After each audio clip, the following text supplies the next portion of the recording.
Usually start our tours for the open cockpit days here in the back of the airplane, where there's a little room for people, and we try to get enough people to fill this space, and that is a good number for our tour. I like to start off by talking a little bit about the airplane and saying that this is an airliner into which the military put a radar station, and that's how it came to be. So since it's an airliner, let's talk just a little bit about the airline part of it. In 1939, Howard Hughes took controlling interest in TWA Airline. He wanted a better airplane for his airline than was available to be purchased elsewhere. Lockheed was not building an airliner at that time, and they wanted to, but they were a little bit short of funds for development. Howard Hughes had the funds, and he had all these ideas as to what he wanted it to, how high he wanted it to fly, how far he wanted it to fly, how fast he wanted it to fly, how much he wanted it to carry. So the two of them got together, and the deal was that Lockheed could not talk about what they were developing, could not let anybody else know about it, and Howard was to get the first 30 airplanes for TWA. Lockheed could not sell them to anybody else. So they went to work on it.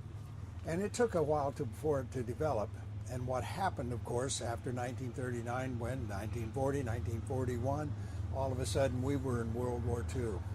So at that point, the Army Air Corps took over all of the aircraft production. So instead of the airplanes coming out painted TWA colors, they all came out painted olive drab. Well, by early 1944, the airplane was ready to fly. So Howard Hughes actually got a hold of the second one that came off the assembly line.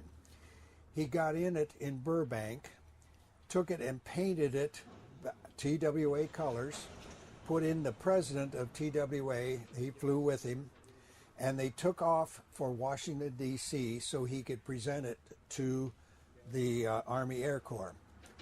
That trip was an amazing thing for its day because it went nonstop and it took just a little over 6 hours. That was an amazing speed record for the day.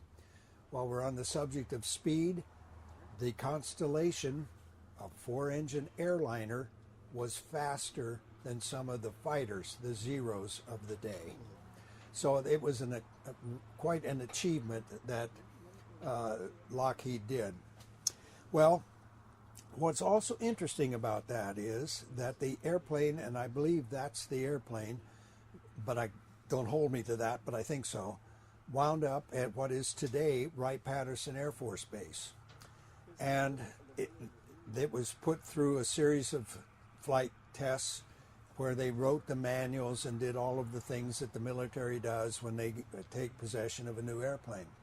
On one of those flights, they had a passenger who for a brief time flew in the right seat. That passenger took that was that passenger's last airplane ride. His name was Orville Wright. Now think about this.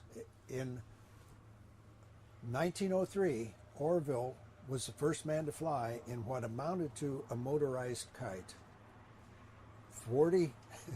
41 years later, look at the advances that aviation made in just that short time. When you see the cockpit, you'll know what I'm talking about. So, now back to what the airplane did in the military. In the early 50s, the military was very concerned that the Soviet Union would be able to deliver the atomic bomb that they first detonated in 1949. By 1955, and I think it was probably before, they had developed the bomber, the Bear. It could fly at 500 miles an hour and it could deliver a nuclear bomb. So how do we protect the United States? Well, you set up a series of radar stations up in the Arctic, and it stretched from Greenland all the way across northern Alaska and the western coast of Alaska, excuse me. And so that protected us for airplanes coming over the Arctic Circle, but it didn't protect us otherwise. So the Navy got the first constellations, and they flew from Midway up to Alaska, and that extended the western portion of the dew line. They also flew the portion that was between Iceland, Greenland, and Scotland, and that protected us from all of that area as well. If anything were to get around that line of protection, then the Air Force, who had, by the way, ordered 82 of these radar constellations, the Air Force flew out of Otis Air Force Base and flew out of McClellan Air Force Base on the west coast, and we flew to 5 stations 250 miles out over the water. Our radar could look out another 250 miles. The Bear, as I said, could fly at 500 miles an hour, so that gave us an hour to turn them around and send them home. Happened every time we encountered one. Worked perfectly. So that went on 24 hours a day, 7 days a week. There was always a constellation on those 5 stations. Sometime after 65, 66, along in there, the mission started to wear down a little bit because there were other means of detection that were actually better. And so by 1969, the operation at Otis Air Force Base was actually terminated. They had no more constellations there. The mission continued at McClellan, but the mission out over the water became more or less a training mission. We still were actively defending us, but it was really a training mission. And what we were training for was our deployment to Vietnam. All of our paperwork stayed at McClellan, but we were temporary duty, TDY, and when I was there, it was at Karat Air Force Base in Thailand. It started out in a base in Vietnam, whose name escapes me, I think Tan Son Nhut, if I'm not mistaken, and it moved to Udorn and one other base that I can't now recall in Thailand before it went to Karat. But it was in Karat for a number of years. So what we did there was, once again, we flew 24-hour coverage, 24 hours a day, 7 days a week.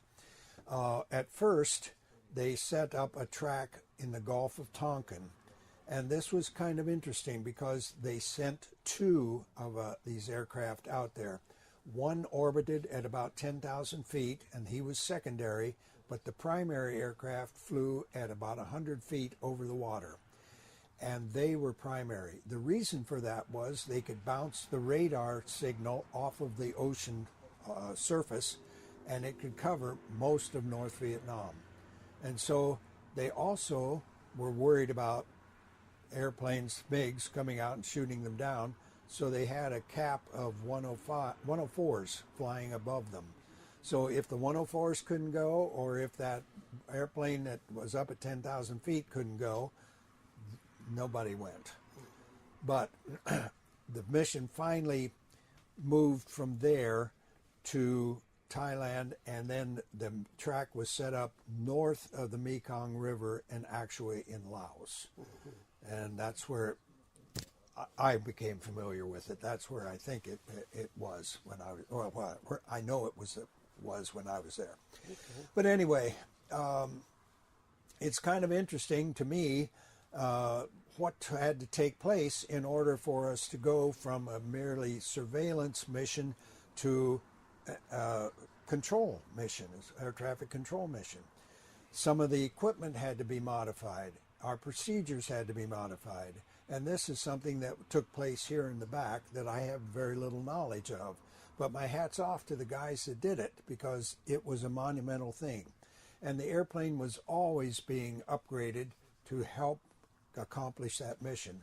So we started what the AWACS airplane is doing to this day. That's what we did. So there were typically 18 crew.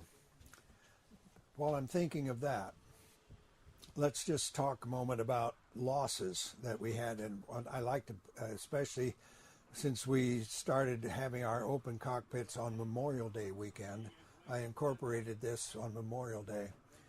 And that is, there were at Otis Air Force Base in 1965-66 area, there were 3 aircraft lost.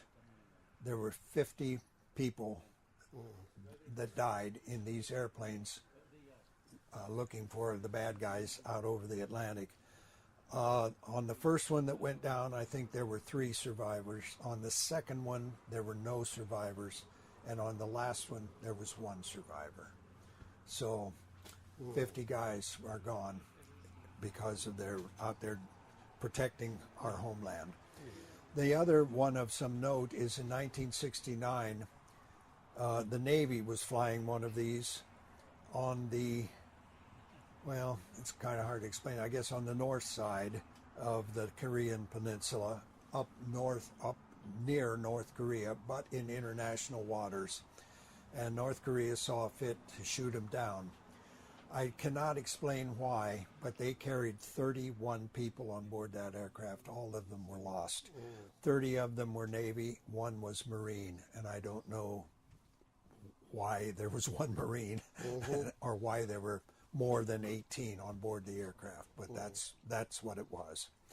So now to go and look at some of the things on board. As I said, there were 18 crew members typically.